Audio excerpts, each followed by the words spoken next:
Well, we've come up to see David here again at the Innovation Centre up in Ramsey. It's always a delight that you come to this massive area, which could be making films, could be doing meetings, but today we have a plane in here. Over to you. Well, it's really quite funny because when people come into this building and they come through the door and go, wow, it's an aircraft hangar, well, we've got an aircraft in. Actually, most people forget that the door is a bit narrow for an aircraft, so this one comes into bits. It's actually only a display aircraft to help the children understand the work of MAF.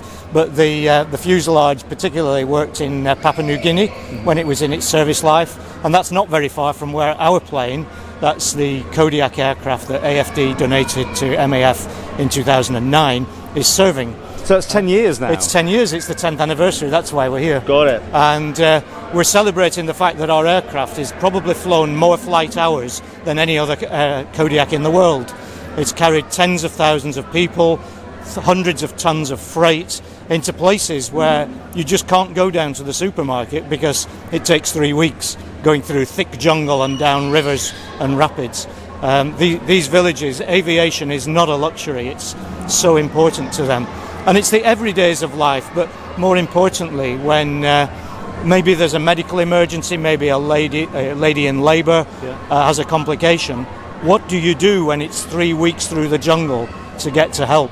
The plane can go over that hill and have the lady in the hospital in an hour. And it's been doing that now for 10 years. 10 years. And you were saying before we started, a fascinating journey just to get it there. It had to hop. It's a light aircraft. Our aircraft's just a little bit bigger than this one. It can carry 8 passengers or freight. But even fitted with extra tanks for the journey, it had to start off its life in the middle of the USA, and we watched it travelling to the Isle of Man on satellite GPS. We watched it go over Niagara Falls, then we watched it jump across to Greenland, then we watched it go to Iceland, and then it landed in the UK in Wick. And it spent 2 or 3 weeks in the UK.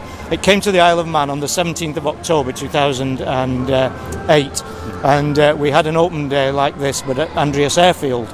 And the sun was out, the blue skies. We had to abandon our fleeces. It was such a blessing to have that day. And hundreds of people came to see it before it passed on down to Southeast Asia. Where do you go next? I mean, because I know how much you do give to charity. You got that plane, you do fundraising, and you give money away every year. You got your big aims in plan? In about 4 weeks' time, we have our annual jamboree of giving. This year, we'll be recording £900,000 of donations earned by the AFD team.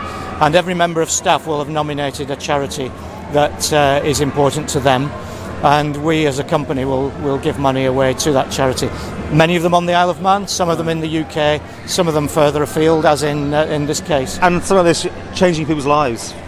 Dramatically, absolutely dramatically changing lives.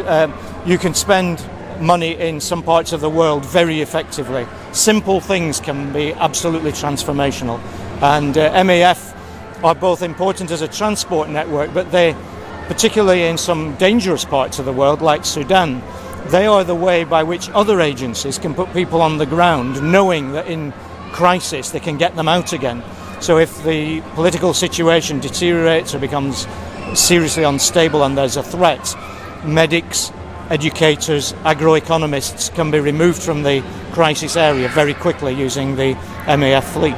So They not only provide that lifeline, they provide the escape route. And then the other thing that they do is they invest a lot in the skills and talents necessary to run an aircraft fleet on the ground. So these things need engineers, they need radio operators, they need spares people, they need people who just deal with the loading schedules, the bookings and all that.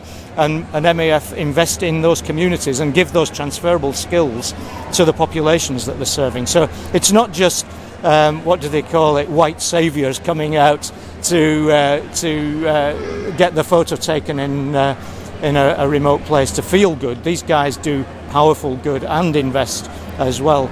And Alice and I had the privilege of visiting our plane on station in Kalimantan in 2013 and visit some of the hill villages in Borneo who, without our plane, wouldn't even be able to bake their Christmas cake.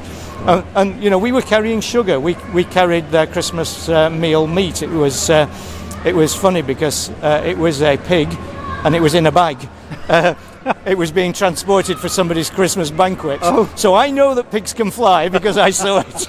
Well, congratulations. Thank you. Many more years. Well done. Thank you very much.